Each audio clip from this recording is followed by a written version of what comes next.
21 children. There's a fine Irish Catholic family for you. We never had a babysitter. We had a shepherd.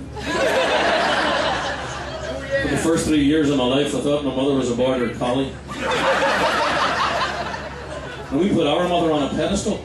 It was the only way we could keep the old man away from her. I finally figured out why my mother had so many kids. I didn't realize this till recently, but she was partially deaf. And each night when they went to bed, my father would say, "You want to go to sleep or what?" She'd say, "What?"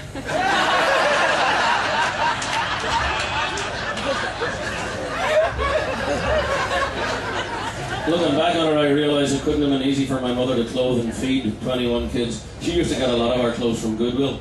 I remember once she got me a pair of pants with a zipper down the side and a big pocket right in front.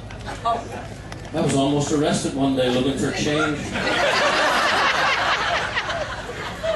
Then, when she couldn't get her clothes at Goodwill, she used to go to the Army Navy surplus store. You know how embarrassing it is going to school dressed as a Japanese admiral?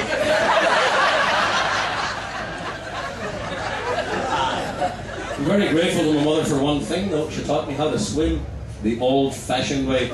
Brought me down to the edge of the River Lagan in Belfast and threw me in. It was very traumatic. I thought I'd never get out of that pillowcase.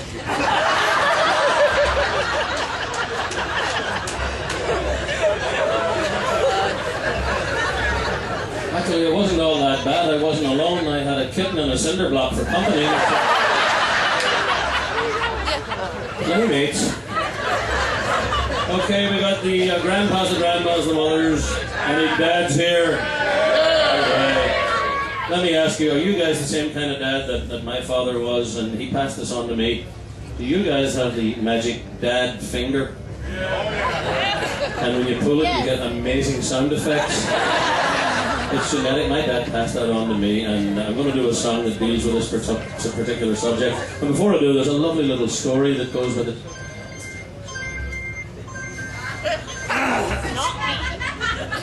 Give me that phone. Give me that damn phone. Hello, I'm in the middle of a show. Are you calling this person? I'm in the middle of a show here, and the phone went off, and she's sitting there answering it. You're trying to find out where I'm at so you can come and see me. This is the Heritage Tent. It's not too far from the Monocacy Moor. Okay, but you're not going to get in because it's full. Okay, I'm going to pass the phone back to your daughter.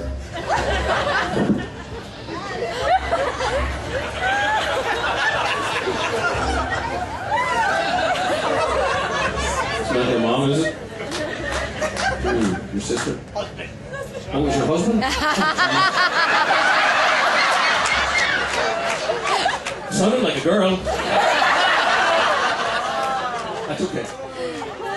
Sometimes I do too. Shut up!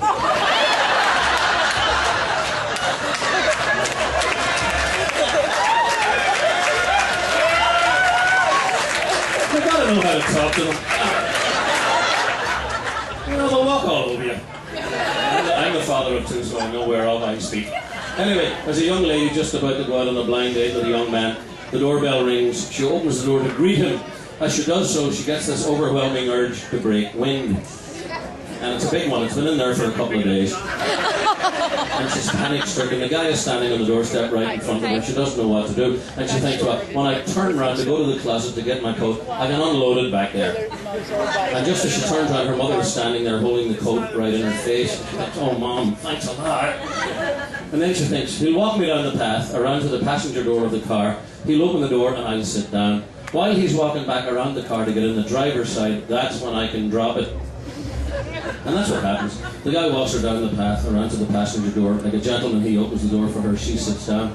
He walks back around the car. Well, as soon as she hit the seat, she threw the 2 feet up in the dash. And she let it rip.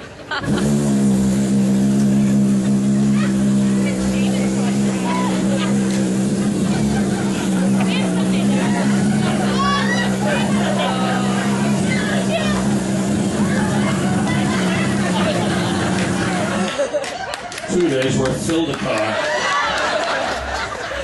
The The guy slides into the driver's seat beside her. He said, Mary, I'd like you to meet my mom and dad back here.